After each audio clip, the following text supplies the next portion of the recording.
Okay. So, hello. Hi. Hi, Heather. To start off, would you like to say your name and where you are? Yes. So my name is Zjamal Xanitha, and I'm in Koala Beach in Australia.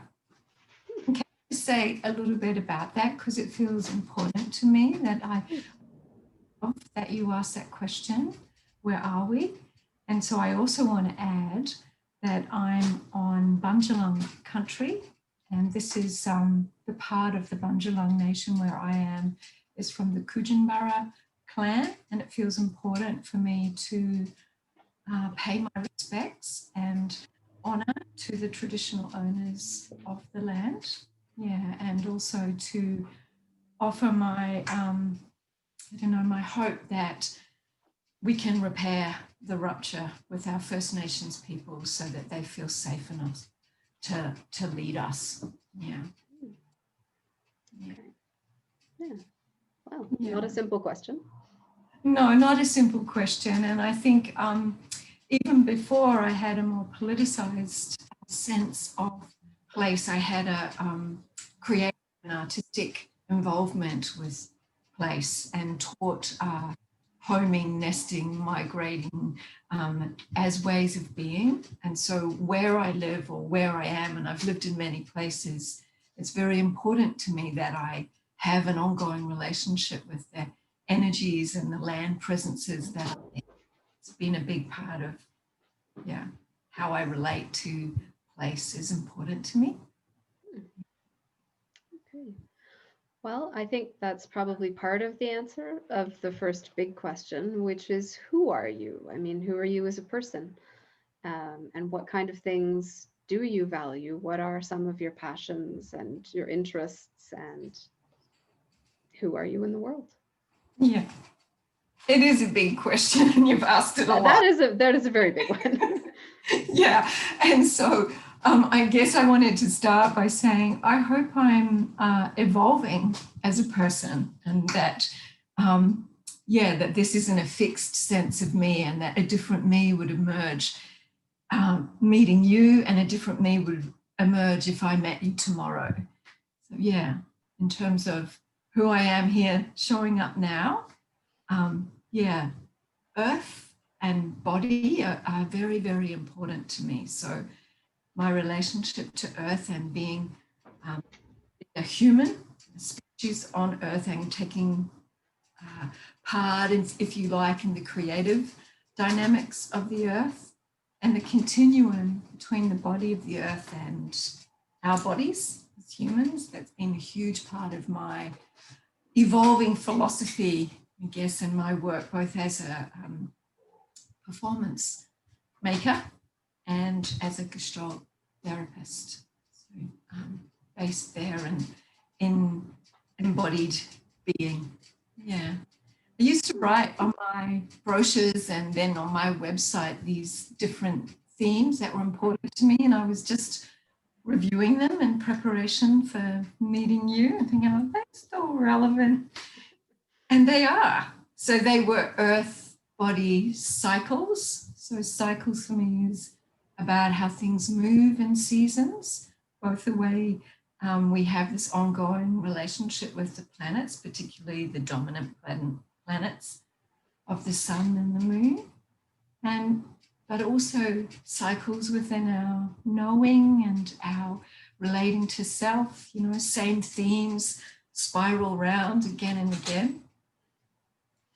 Those cycles, I think, lead to bigger patterns and dynamics. And, I was very influenced by a cosmologist called Brian Swim, who talked beautifully about the creation story of the universe and all of those patterns and laws of allurement that are in that.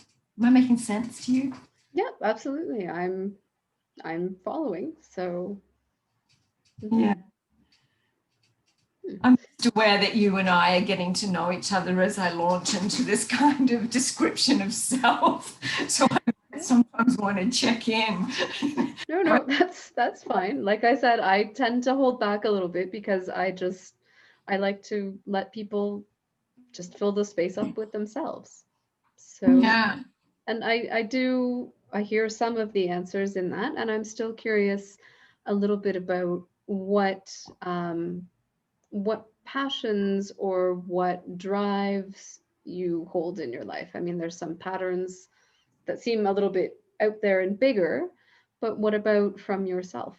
So how they affect me and how I, excuse me, live my life in relationship with the seasons, for example, and let them influence me, how I observe patterns in myself and repeating patterns, and how I meet that in others. Is that what you're meaning? Yeah. And I guess for me, the kind of continuum of my body and the body of the earth that I live on, that's kind of present in every contact episode. That's so though they're like big principles, I guess, and they show up in the passion of my understanding. At the same time, they want to be open enough when I'm meeting others that I don't influence or preempt how they want to make meaning. Yeah. So I guess it's different for me as an artist, where there was an importance or a scope for my meaning making, whereas being a therapist, that's less of my interest and much more my interest in how the other makes meaning or sense of self and life and relationship to other bodies, small and large. Okay. So, a little bit more historically about yourself. I'm wondering what comes to mind as a particular event or as a set of circumstances in your life that you would say has really shaped you in some significant way, and how that was. Yeah. What comes to mind is that I spent 20 years of my life living in the Northern Hemisphere. And what led me there was I grew up in New Zealand, and I left there to study dance. I was already working as a dance maker and dance performer, and I left there to go to Europe to study some more dance. And then I spent 13 years at this place called the School for New Dance Development. And I think that was a really pivotal part of my life, just because of the way that they approached the body and the way that they approached dance, as, you know, with the body as the primary material. So all of the textures and rhythms and systems of the body became like the primary material for art making rather than concepts and ideas. So that time of my life was hugely influential and is still part of how I am as a psychotherapist.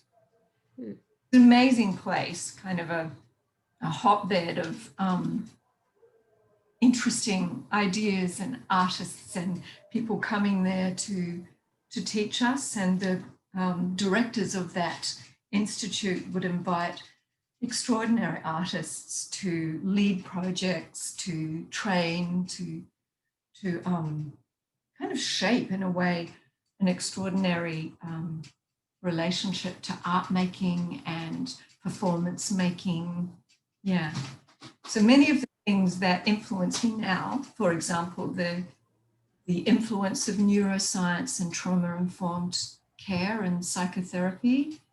Back then, you know, that's 35 years ago now, we were doing beautiful work all around the autonomic nervous system and imagery processes and release work and that kind of deep somatic practice. That's the bedrock of how, for me, Gestalt and somatics come together. So yeah, that was an amazing place. And I spent a lot of my life there. Mm-hmm. Okay. So Skimming I around mean, my trackies. it sounds lovely actually, and some of my favorite Gestalt people are dancers and theater people. So Yeah. Interesting. It's so exciting, isn't it? yeah. It is. And I'm also wondering who you have run into on your path in life, who you would say is another human being that has influenced you significantly. I couldn't choose one, Heather. So I chose a few, if that's okay. Mm-hmm. Yeah. So I think the first person that really influenced me, and it was a very vulnerable time of my life when I met her, and I think we spoke earlier about how death has been present in my life. And that was a time when I met this woman too, who was like the first person to really influence me to leave a more traditional life and to study dance and to become a dance maker. Her name was Raywyn Thorburn, and she was just this wild, radical, free spirit who kind of opened my eyes. I had such a much more conventional upbringing. Yeah. And so her influence was set me on a path that really changed my life. Yeah. And she was also a very serious artist as well, like not flaky. Okay. And of course, I've met so many artists and people over the time. So I just chose one Mm-hmm. to talk about, and that's the Canadian performance artist, Mara Schwarnard. And so she came to the School for New Dance before she had her company, when she was still a solo artist. And she was one of those people that truly embodied that thing of your body as the primary material, the kind of chemistry of blood and bone, and the evocativeness of entering your body and being inside your body and letting your body lead you into evocative states. So she's a kind of extraordinary poetic individual, and even the way her body speaks and moves and sounds is amazingly poetic and evocative. So she in herself is just an inspiration. Yeah. Who else was I thinking to name? I wanted to name a Gestalt person. Yeah, because, living way down here, down under, lots of my relationships with Gestalt people are seeing them online at conferences or briefly giving a presentation or through their reading. And, I do think that reading people's written work is a relationship in a way. And I remember one person saying to me, girlfriend, you need to get a life, you need to get out more. But I do think that meeting people in the written word has been hugely influential for me. And many Gestalt writers, of course, have influenced me. Mm-hmm. A Gestalt person that I had a long relationship with for a long time was Marie Vogt, who was my main trainer back in the early days of training as a Gestalt psychotherapist. And her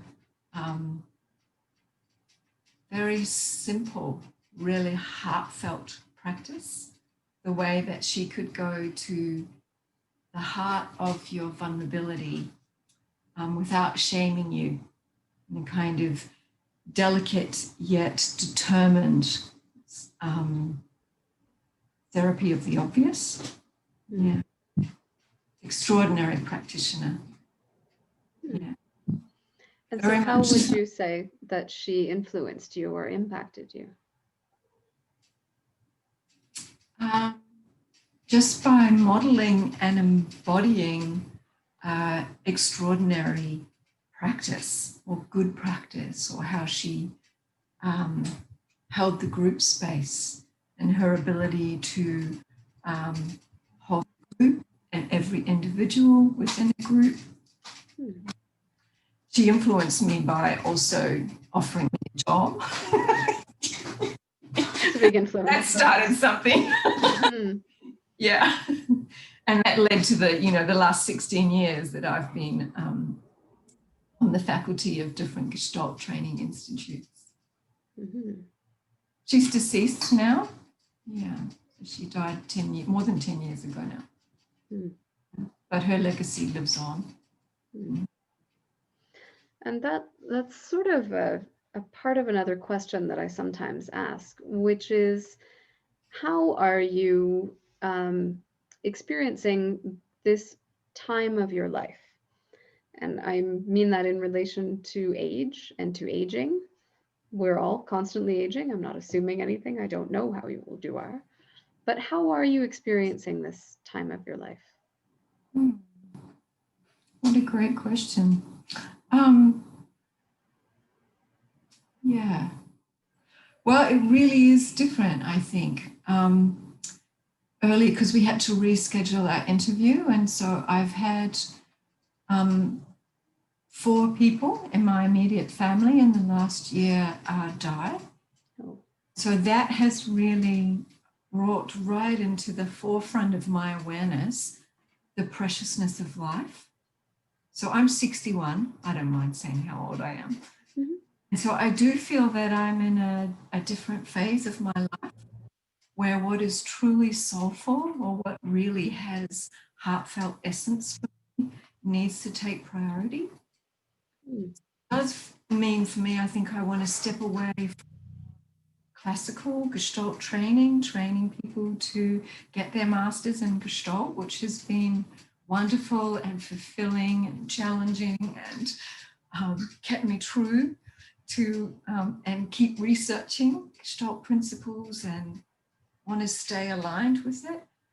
Yeah, I wanted to go back to some of the things I was talking about earlier in our interview, things that were important throughout my lifespan, to create a greater synthesis now so that I feel that it's sort of like these 3 big chapters in my life that they can actually come together and my work can have more of a integrated synthesis. I mean, I think all the things that I've done are influencing me all the time, but I kind of want to be more direct about it or more dedicated to it or devoted to it.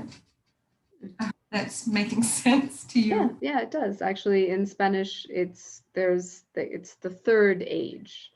I mean, the first, second, and third age, and that Definitely. Yeah. Yeah, I think I'm in that third age. Yeah, I mean, it's a funny thing too, because I also felt that in coming here for this contact with you, with, you know, how you can always sound a bit of a knob when you're banging on about yourself and something about sitting in the wealth of having a long-lived life. I mean, so many people that you've interviewed have had a much longer life, but something about the accumulated experiences and the kind of, yeah, if I can go back to that thing before, the cycles of that, how that comes back to repeat and spiral through the same experiences, but with greater gravitas or, I don't know, more three-dimensional knowing. Mm-hmm. It's not a cliche, but wisdom, I think. Hard I don't earned. know if I can quite claim that one. Hard earned. There is some Yeah. some degree, I think. Okay. And another question about another part of yourself is how you experience yourself within your gender or as a woman. Mm. So I'm just warming up to the question. Because it's also evolving and changing, and I feel like the fluidity now that we have about gender is changing my relationship to that. But as a much younger person, as an artist, gender was incredibly important to me. So being a woman, investigating what at that time I called the female mysteries, let's call them womb, moon, blood mysteries, that whole process of feminine mystique or feminine mystery was very, very important to me. I made the biggest piece that I ever made was a piece called The Songs and Naming from Silent Stone. That was about 13 cultures that generated a female deity from the Paleolithic through to the present day. I just chose 13 different cultures. And the way that honoring feminine deity really influenced the kind of power and leadership and presence that women had and their possibilities for themselves. And back in those days, this was the early 90s that I made that piece, that the awareness of those possibilities for women was really edited out of our history. So it felt important for me to reclaim that. And so that was from making that piece first as an artistic piece. And it was like a big, like lots of things that I made, got bigger than, you know, got big like a wieldy kind of tropical growth, enormous, some massive opus. Eventually became part of this course that I taught in the Women's Spirituality Concentration, which was in the Department of Philosophy and Religion at CIS. So it was a great honour to be invited to teach there. Eleanor Gaydon invited me to teach there, and that institute is very dedicated to integral education. So not only academic scholarship, but different modes of learning, different epistemologies. So that's how someone like me, who at that point was mainly an artist and not academic at all, was invited to teach there in those streams because of integrating the scholastic knowledge with movement, ritual, creative and group process. So my gender in those days was super duper important. And also in my spiritual practice, if I could bring that in. So for a long time, I really practiced like an earth-based spirituality, Western mystery traditions, and even, you know, moving around the world as I have and studying different animistic or shamanic practices. It felt for me that that was a lot about honoring immanence as a kind of earth-based or indwelling divinity rather than a up there transcendent. Yeah, I mean, I think those have a continuum now, and probably my thinking about that has changed, but it was deeply exciting to me for a very long time, and I was really devoted to it. Yeah. Okay, and it sounds like there is a different phase or something about that now that's different. Yeah, I think coming to Australia, I just felt like I'm coming to a culture, to a country that it's so different. Like the flora and fauna in Australia are amazingly bizarre. You know, and that was like the first sign of, oh, you have come to a very different place on earth. I didn't grow up here. I did grow up in a neighbouring country, but it's still really different. And it also has this kind of long-term intact Indigenous culture. And I felt like I just needed to get quiet, listen, and watch how it's different in this place. To be place-based in Australia is really different. And there's a First Nation people who had an incredible technology, if you want to call it that was this interconnectivity that colonization decimated terribly. And so, I don't know, there's some way that my Northern Hemisphere, Western mystery traditions, they just didn't belong. And so I just felt like I needed to start really simply. That's less about my philosophies or Northern Hemisphere teachings, or less about gender, which was the original question, and more just about being here and living with the curve of the river and the round of the hill and noticing where the sun rises in different seasons, and just becoming more watchful, more in tune with, in a simpler, more direct way, with a lot of, I don't know, co-created culture or tradition, or even invented tradition, or traditions that belong to other cultures and peoples. Just direct Indigenous ways of knowing, but with respect for the traditional owners of this land. Oh. It did change. Moving to Yeah. Australia changed it all. Yeah, I'm getting that impression. So this is a bit of a jump, but Yeah. I'm curious where you ran into Gestalt. Where, I mean, that also does make a difference. Where you two met, whether it was in Australia, the Northern Hemisphere, how and when did that happen? Yeah, it's not that much of a jump because it really belonged with moving to Australia. Okay. Did meet Gestalt before I just did Gestalt Dream Theatre with a woman called Jessica Ellen in Berkeley, which was incredible and was an integration of those things that I've been talking about. But when I came to Australia and I was working as a performance artist, I just, I felt the thinness of it and that there wouldn't be enough for me. And I also felt like there's been a long time coming. I think the transition from working as a performance maker and a director and a teacher, I've been feeling the kind of sense of I'm continually one to many. And I just was fascinated by the one-to-one contact. And I knew I needed to find more work to do down here in Australia, moving to Australia. And I had been kind of getting disenchanted with what happened in theatre, I guess, because I mean, it's magical as well. The lights go down and then the lights come up, but your public is invisible. And there was something about that didn't quite work for me, that I wanted the,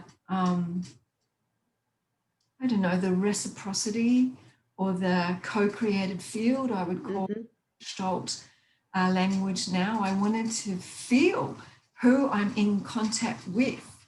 I mean, I studied contact improvisation for many years. It's an amazing embodiment of what happens at the contact boundary. But yes, so long story short, all of those things, all of those questions, inquiries led me to find a practice that would take me to this beautiful theatre of one person. And so that led me to Gestalt, and I thought about other modalities that I could study, but Gestalt felt the most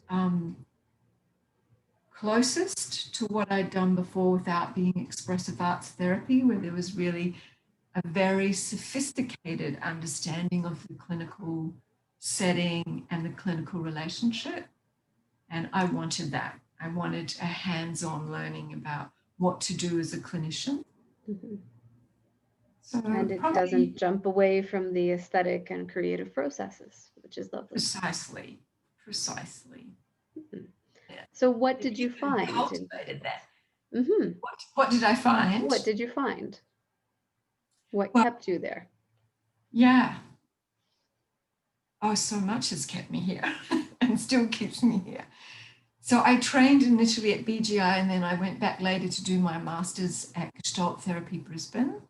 But pretty soon after I graduated, I was invited to join the faculty, first of BGI, then Northern Rivers Gestalt Institute, and now Gestalt Therapy Brisbane that offers a master's of Gestalt psychotherapy.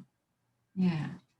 Am I answering your question or is it a different question? Yeah, no, I mean, I'm wondering what you found within Gestalt that kept you there, that it's sort of, what is that novelty that attracts you in that field? Is there a particular theory? Is there a piece? Is there an experience that you're drawn to? Yeah. The theory is so extraordinarily elegant that I think all of it keeps me there. And because of the last 16 years, I've been teaching other people to be Gestalt therapists. I haven't been just focusing on my own interests. I think you have a question about that I'd love to talk to. But, as I was just saying, I think the theory around field, co-created field, what happens at the contact boundary, all of that felt like such a much more sophisticated application what I was exploring as a movement person. And so the integration too of embodied philosophy, James Kepner's work originally around body, and now the integration of body-mind centering with practitioners like Luella Frank, and how she talks and integrates embodied mind, body-mind centering into the dialogical relationship. Those have been my studies and training too.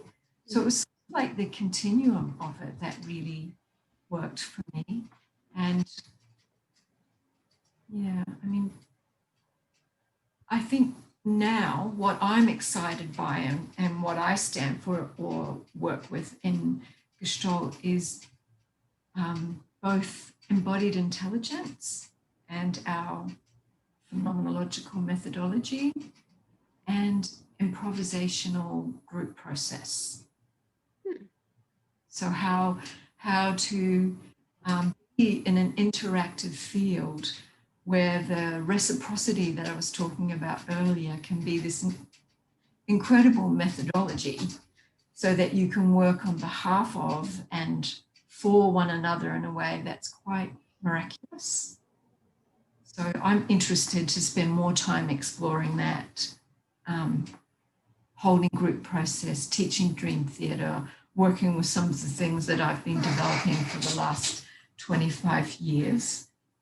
But yet I'm kind of a classicist as well, you know, like, what's the theory? I'm like, the 4 pillars, Heather. Okay, of course. Sorry to be so deadly dull in it, but yet they're so deep. Mm-hmm. Yeah, and I don't know that I'm an innovative theorist. I'm much more a person who wants to practice some kind of conservation around our theory and honour the legacy we received as we apply it in new fields and how that changes and makes it grow. Okay, so you may not be an innovative theorist, but I'm curious what your work is. What is it that you would say that you do?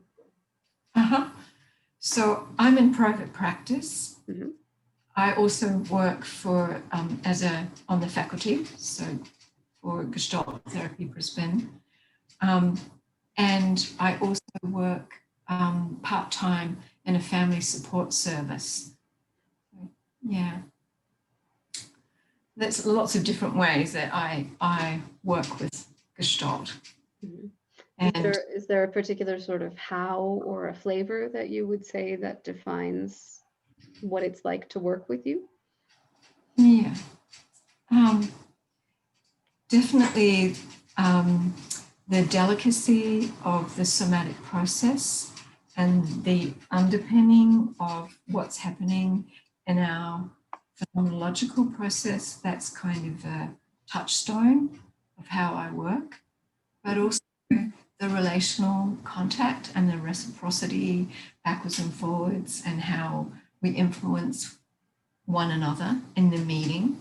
Yeah. God, there's so much more that I could say there. Yeah. I'm trying to... It's probably one of the more uncomfortable questions because it really is kind of talking about yourself and your work, how to do that without sounding self-interested or making it a commercial. I understand it's exactly, it's fun, a little awkward, right balance. But... And I think there's something too about the whole process of balancing, creating enough safety that people feel encouraged to be spontaneous. I'm thinking about, you know, holding group process where there's fluidity in the field, that little pieces of individual work emerge that are then part of a creative process that lots of people engage in, that has a much more open-ended, non-narrative kind of holding of it than just intrapsychic work. It's sort of borderland between deep personal work and watching how that moves and influences a field and how different pieces emerge in that. So being in the service of that, both invisibly, but also in very visible and coaxing and challenging kind of ways. Okay. So what challenges would you say that you have run into within your practice or in Gestalt? Just going to talk clinically first of all, like in terms of, you know, I'm very aware too of the difference after having several supervisors from the Northern Hemisphere, how much smaller it is in Australia, and therefore what's possible as a clinician. So I just want to highlight, I think, the validity still of the integration of right brain and left brain processes, particularly in more mainstream clinical settings. So when I've worked in both outpatient clinic settings and inpatient clinic settings, for me to keep being a kind of agitated voice for the importance of creative process, even working with people who have traumatized narratives or who are in crisis or who have fragmentation, of course, needing to create incredible levels of autonomic nervous system safety and re-regulation. Yeah, but I've wanted to be and have attempted to be still a voice for the efficacy of those kind of more creative emergent processes, kind of looking up at the weight of evidence-based practice, and you know what I'm saying. So yes, your body stops moving and your glasses center themselves. It's yes. Did they? Yeah. The phenomenology is supporting it. Yes, I think I just met the academic. Yeah. So those are challenges. I mean, balancing that and all of the richness of the experiential practice with that part. And what would you say? Go ahead.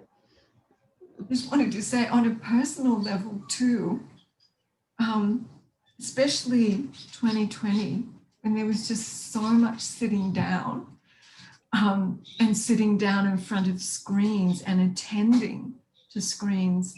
I think that's a challenge too. My body is really telling me all this sitting is killing you. And I think walking, standing, sitting, lying, they're two huge practices, and all of the other movement states that enter into those. I try to encourage them within my therapeutic work, but I have to confess I get recruited into sitting because sitting does have an extraordinary stillness, and it has a balance between, you know, the verticality of your spine and the kind of grounding of your weight into the earth. But yeah, I'd love to be bolder and to support people who often come thinking talk therapy is the cure. There's somehow I'm going to spill all of this out and there's not more to do. Somehow that's still a challenge. How to energetically and in a wholehearted, whole-bodied way meet what arises and how to enter into creative process in that. I still think that's a challenge. Mission is such a dominant flavor, even my own. True. And I mean, it's good as well. I wouldn't want to be without it. No, that's fair. But I'm curious what the other side of that is, and what some of the highlights or the things that you do feel that have been significant achievements have been for you. And this can be either a clinical experience or a teaching experience or as an anything. What would you say some of the highlights have been? What comes to mind right now, just in a spontaneous answer to that question, is every meeting, I think, with every client, somehow I think it's an achievement that they still touch my heart. That probably I'm moved to tears almost every day by what people share with me. So there's something about the aliveness, the in the now, thisness that we practice that means that we get to have these amazing meetings hour by hour. But in terms of other highlights, yeah. Can I link it to a question I anticipate that you might ask me? Sure, go ahead. New in Gestalt. For me, it's that every year the graduates, and every year I see a handful of intelligent, passionate, super savvy, super smart people who have found their niche, have found what excites them in Gestalt, and they're moving out into the field, and they're both, they're well trained. I'm proud of that. That's a highlight. I'm part of that, not the whole thing. But they're also good at challenging us and confronting us on our blind spots and our dullness and our entrenched ways of being. And yeah, so they're opening us up to more diversity, more inclusivity. Yeah, the global movements of attending to racism and colonialism. So that is a highlight, you know, that of bottom-up influence, that our student body actually influences what we do and how we do it.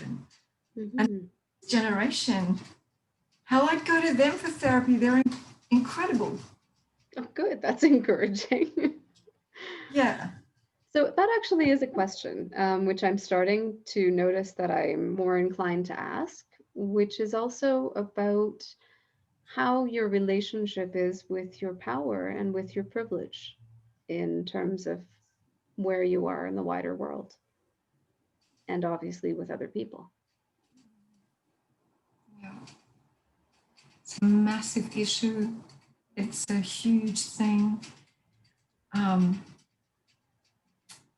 I like how you asked me that question personally, and it might take me a while to kind of come to the answer on a personal level, because I feel it so much more on a societal level and in the country I live now, and systems of privilege and power that have been in place that have marginalized people. But I don't want to deny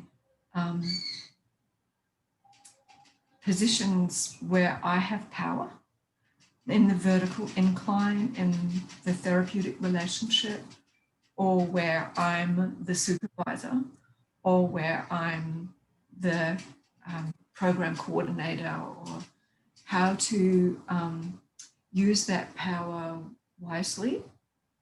And I think in the beginning, coming up through the very democratic practice of contact improvisation, I wanted to have a belief in a non-hierarchical structure, that we could all be circling all the time, that no one's the leader, and I see that I've done something a disservice there.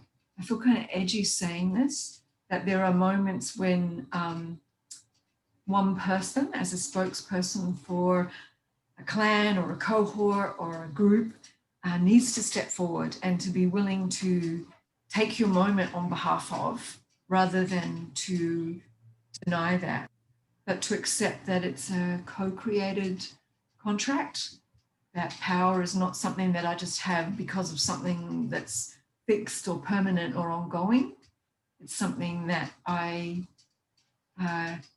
receive in a kind of contracted agreement with others, and that I work to hold my power in that way. You know, I'm thinking it is kind of upheld by systemic forces, but also I understand what you're saying. In the immediate way, it's a contracted acceptance, but Well, I meant more when I do it, but yes, in a political arena, definitely. I was just then thinking more in smaller settings, which I think is more where I work and more where I think and maybe where I'm happier. If I'm, for example, if I'm going to be the primary therapist of an inpatient group process, I really want to contract around how our agreements are made, how we hold the space together, you know, those ways of acknowledging there is a power differential and how can we work against that? How can we be different in the face of that? But on a larger thing in terms of class, money, privilege, yeah.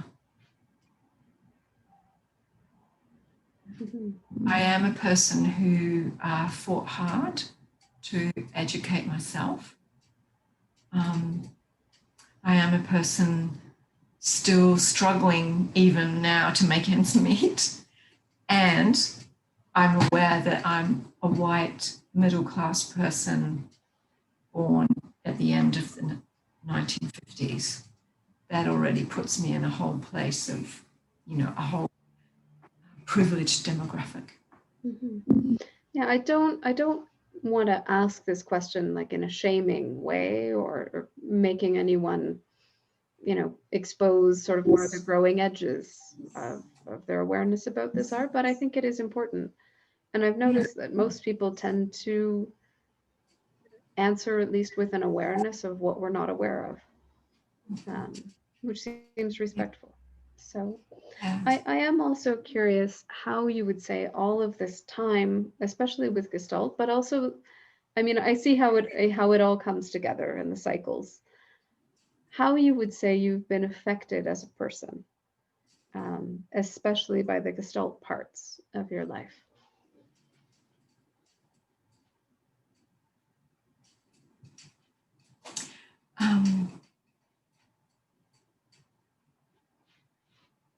It's such an open question. I mean, I feel like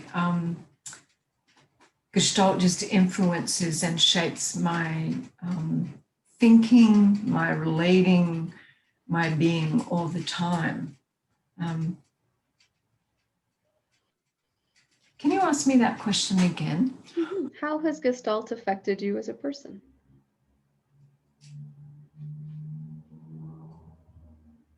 It gave me language and concepts for instinctual or embodied ways of being that I was already practicing.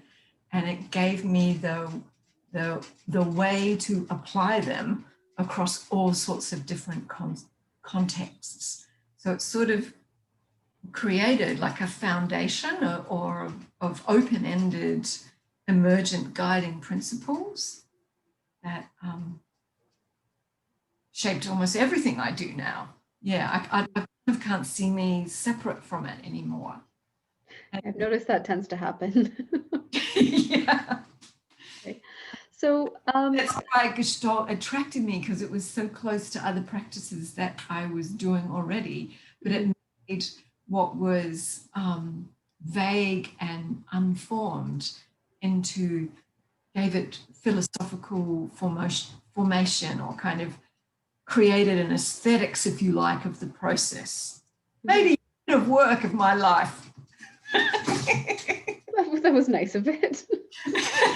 Yeah. Nice of it.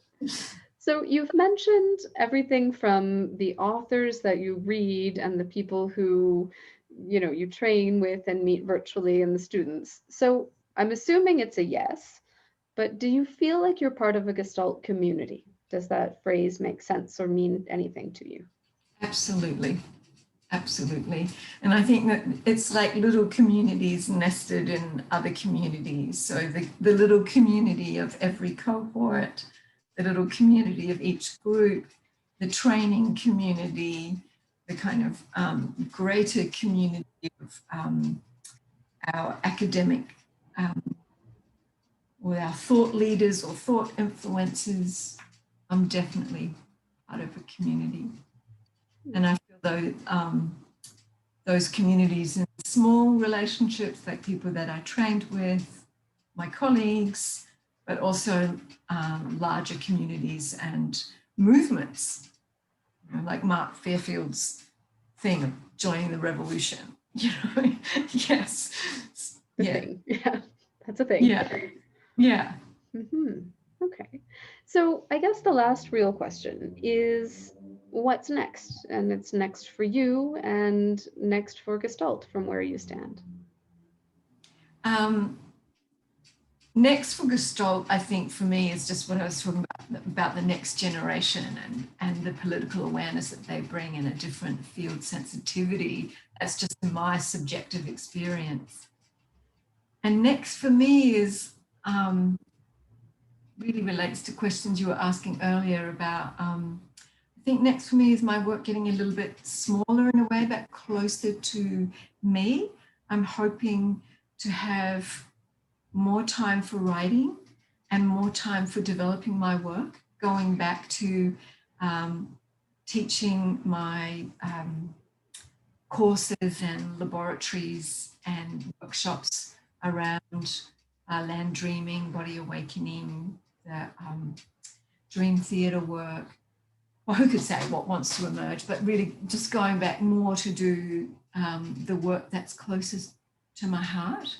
Mm-hmm. And I have a yearning in this moment, who knows how long it will stay, to do things in smaller, intimate settings. Much as a performance artist, I started to move out into doing work in specific locations and also little performances for one. Now I feel like I want to do small mini labs and not such big trainings, or, you know, it's like a more intimate meeting of 4 or 5 people to research and explore work deeper. Feels like that's exciting to me just at this moment. Okay. Well, I think it's been lovely to meet with you so far. I'm wondering if you feel like there's anything that we've left out, any particular parts of yourself that you wanted to bring in? Well, of course, this. No, I was just aware, and as you said, that about you, and somehow the sense of meeting you, and a little bit the loneliness I think, and not really knowing you, and just kind of talking with you and energetically feeling you and meeting you on the other side of the screen, and this being our first contact, and there's a bravery in it. So that was the only thing that came around what's missing. Is sort of, I've noticed at times a little sense of, I wonder how she's traveling with this, and she's kind of meandering along with me as I go through. Well, honestly, I feel like you just described it. It's like there's this intimate little performance for one. It sounds kind of like the experience that I just had. I mean, I get to see you and hear you and watch you move, and I get to ask the questions, and it's very comfortable, and I do appreciate the intimacy of it. And I mean, I just imagine walking into any kind of Gestalt setting after having spent a year doing these interviews, it's going to feel completely different, because I do have this sense of intimately getting to know so many individuals, and just seeing them in a room, it's that familiarity that is definitely there. And I think we can have the other side of the conversation. I look forward to that. I just honor your bravery in doing it. You know, there's quite something in being the presence that people feel safe enough to share, you know, visions and dreams and longing, challenges. I do appreciate that, and letting me, you know, expose them and publicly challenge. It's a lot of trust that people are putting in what I'm doing. So I appreciate that. Well, you create that space. So thank you. Yeah. Thank you. So is it okay with you if we leave it here for now? Yeah, totally. It's been a pleasure to talk with you. Thank you. Thank you.